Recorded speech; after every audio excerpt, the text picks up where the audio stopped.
प्रांजल ज्ञान गंगा में आप सभी का स्वागत है।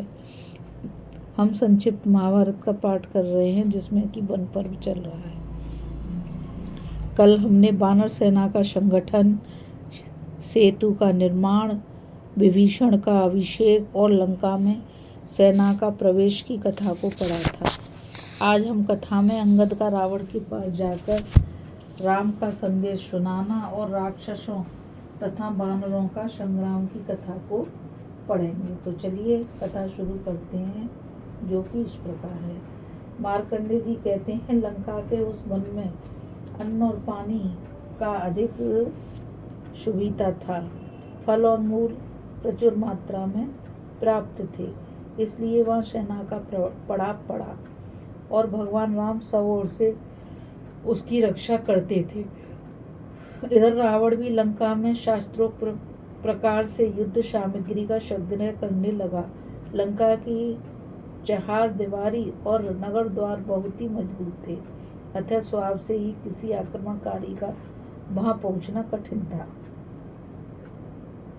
नगर के चारों ओर 7 गहरी खाइयां थीं, जिसमें अगाध जल था और उसमें बहुत से मगर आदि जल जंतु भरे रहते थे। इन खाइयों में खैर की कीलें गड़ी हुई थीं, मजबूत किवाड़ लगे थे, गोलाबारी करने वाली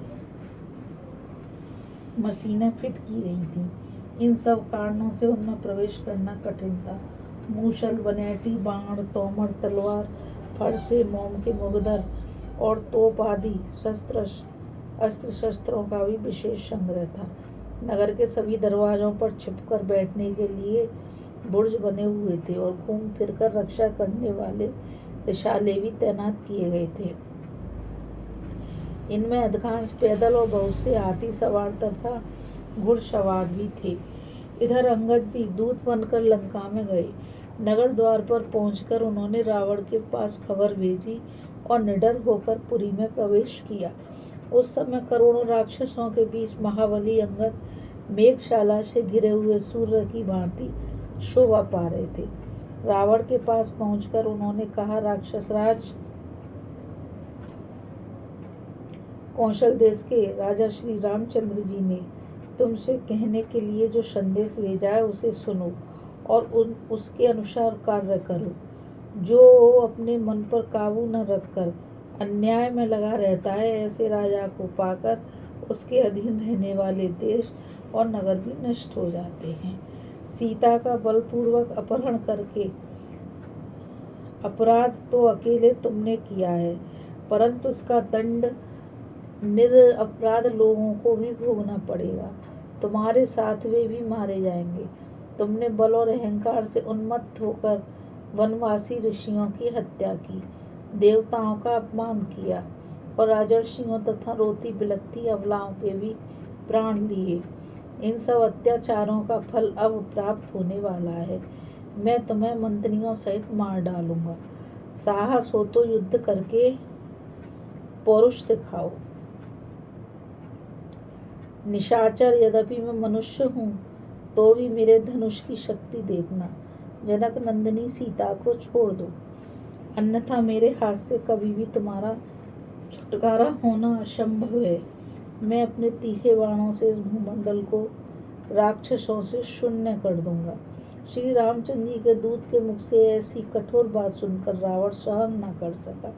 वह क्रोध से अचेत हो गया। उसका इशारा पाकर 4 राक्षस उठे और जिस प्रकार पक्षी सिंह को पकड़े, उसी तरह उन्होंने अंगद के 4 अंगों को पकड़ लिया। अंगद उन चारों को लिए दिए ही उछलकर महल की छत पर जा बैठे। उछलते समय उनके शरीर से छूटकर वे चारों राक्षस जमीन पर गिर पड़े। उनकी छाती फट गई और अधिक चोट लगने के कारण उन्हें बड़ी पीड़ा हुई। अंगद महल के कंगूरे पर चढ़ गए और वहां से कूदकर लंकापुरी को लांघते हुए अपनी सेना के समीप आ पहुंचे। वहां श्री रामचंद्र जी से मिलकर उन्होंने सारी बातें बताईं। राम ने अंगद की बड़ी प्रशंसा की, फिर वे विश्राम करने चले गए। तदंतर भगवान राम ने वायु के समान वेग वाले वानरों की संपूर्ण सेना के द्वारा लंका द्वार पर एक धावा बोल दिया और उसकी चार दीवारी तोड़वा डाली। नगर के दक्षिण द्वार में प्रवेश करना बड़ा कठिन था, किंतु लक्ष्मण ने विभीषण और जामबानम को आगे करके उसे भी धूल में मिला दिया। फिर युद्ध करने में कुशल वानर वीरों की 100 अरब सेना लेकर लंका के भीतर घुस गए। उस समय उनके साथ 3 करोड़ भालुओं की सेना भी थी। इधर रावण ने भी राक्षस वीरों को युद्ध का आदेश दिया। आज्ञा पाते ही इच्छानुसार रूप धारण करने वाले भयंकर राक्षस लाख लाख की टोली बनाकर वानरों को भगाने और महान पराक्रम का परिचय देने लगे। उधर वानर भी खम्भों से मार मार कर निशाचरों को गिराने लगे। दूसरी ओर भगवान राम ने बाणों की वर्षा करके उनका संहार आरंभ किया। एक ओर लक्ष्मण भी अपने सुदृढ़ बाणों से किले के भीतर रहने वाले राक्षसों के प्राण लेने लगे। जब रावण को यह सब समाचार ज्ञात हुआ तो वह अमर्ष में भरकर पिशाचों और राक्षसों की भयावनी सेना ले स्वयं युद्ध के लिए आ पहुंचा। वह दूसरे शुक्राचार्य के समान युद्ध शास्त्र की कला में प्रवीण था।